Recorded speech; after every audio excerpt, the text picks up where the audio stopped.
Hello students, आज हम 9th class के फाइनल एग्जामिनेशन के बारे में बताने जा रहे हैं।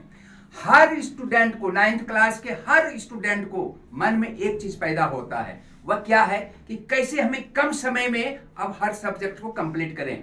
हर स्टूडेंट करीब करीब सभी सब्जेक्ट को कंप्लीट कर लेते हैं, लेकिन मैथ के सब्जेक्ट में थोड़ा कंफ्यूज हर स्टूडेंट के मन में बने हुए रहते हैं।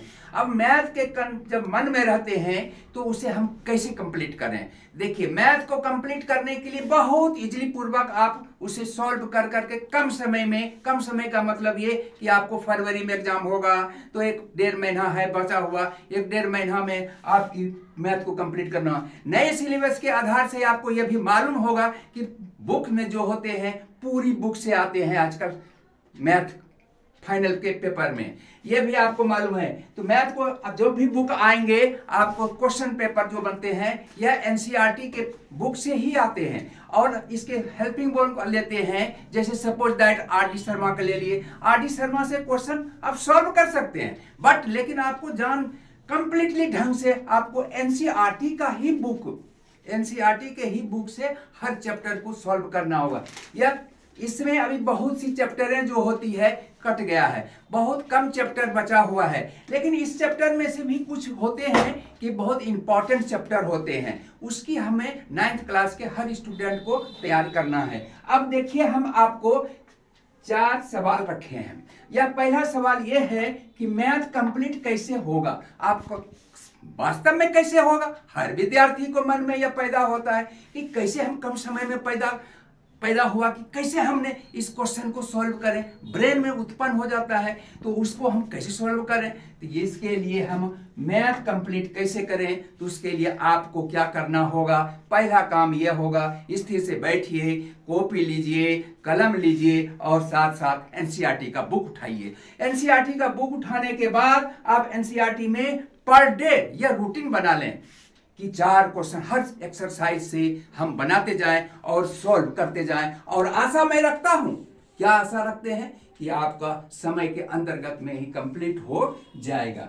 अब दूसरी बात और रहता है कि आप सोचते हैं कि पेपर जो है कैसा आएगा।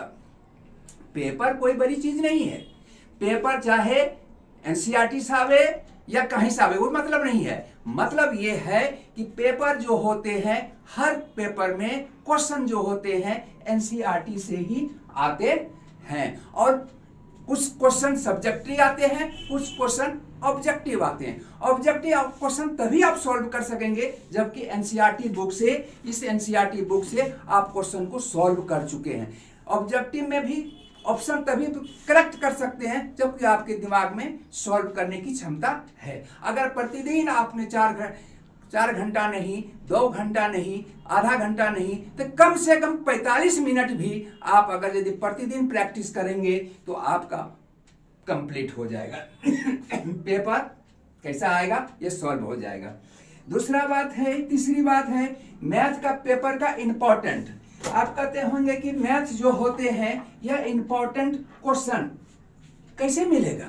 देखिए, मेरा एक चैनल है मैथ वाले दिनेश सर, यह हमेशा 9th क्लास का, 10th क्लास का भी, 11th क्लास का भी, 12th क्लास का भी एक इंपॉर्टेंट क्वेश्चन फाइनल एग्जामिनेशन के लिए देते हैं।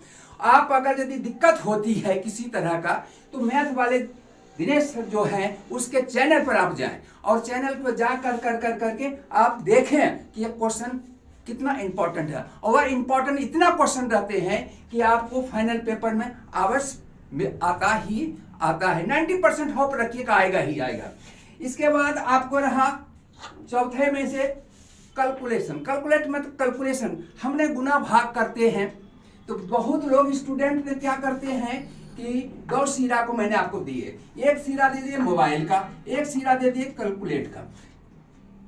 इसे लोग कैलकुलेटर से भी जो होते हैं सॉल्व कर लेते हैं, नहीं कैलकुलेटर है तो मोबाइल से होते हैं। इससे ब्रेन को डिक्रीज होता है। लोग सोचते हैं कि नहीं मेरा ब्रेन विकसित हो गया, मैं तुरंत खुशी होकर करके प्राप्त कर लेते हैं, लेकिन नहीं, वह गलत है, गलत ही। इसके लिए आपको हमेशा जैसे 25 गुना 25 हमने कर दिए, यह 25 को गुना को अगर हम करते हैं दिमाग से कीजिए, दिमाग से कीजिए, इसको किए, इसको किए तो 625 हो गया। तो यह 625 हो गया, तो मेरे दिमाग से कैलकुलेट जब करेंगे तो आपका हर समय मैथ कंप्लीट होगा, मैथ कभी नहीं भूलेंगे। और मैथ में 100% मैं कहता हूं कि आप 90 से ऊपर मार्क्स उठाने की क्षमता आपके अंदर हो जाएगा। इसलिए आप हमेशा यह क्वेश्चन, इंपॉर्टेंट क्वेश्चन को देखने के लिए आप मैथ वाले दिनेश सर के चैनल पर आप जाएं और देखें इंपॉर्टेंट क्वेश्चन।